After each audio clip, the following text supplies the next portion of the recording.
કરોડપતિ અને એક ગરીબ માણસની કહાની। કરોડપતિ રાતના 2 વાગ્યા પણ તેને ઊંઘ ન આવતી।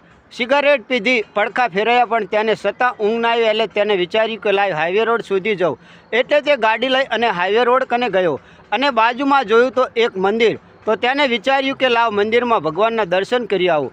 મંદિરમાં ભગવાનના દર્શન કરવા ગયો એટલે એક ગરીબ માણસ રડતો હતો। એટલે તેણે ગરીબ માણસને કહ્યું કે તું રડે છે કેમ?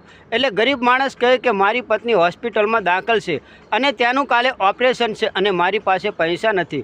એટલે આ કરોડપતિ કે આલે આ પૈસા અને તારી પત્નીનું ઓપરેશન કરાવી નાખજે અને હજી પૈસા ન થાય તો આલે મારું એડ્રેસ અને તું મને ફોન કરજે। એટલે આ ગરીબ માણસે કહ્યું કે તમારું એડ્રેસ મારી પાસે છે। એટલે આણે વિચાર્યું કે મારું એડ્રેસ તારી પાસે ક્યાંથી? એટલે ગરીબ માણસે કહ્યું કે તમને અહીં સુધી લાવનારનું એડ્રેસ મારી જોડે છે અને તમને અહીં સુધી લાવનાર એ દ્વારિકાનો નાથ કૃષ્ણ કનૈયો છે। મિત્રો, એક લાઈક કરજો।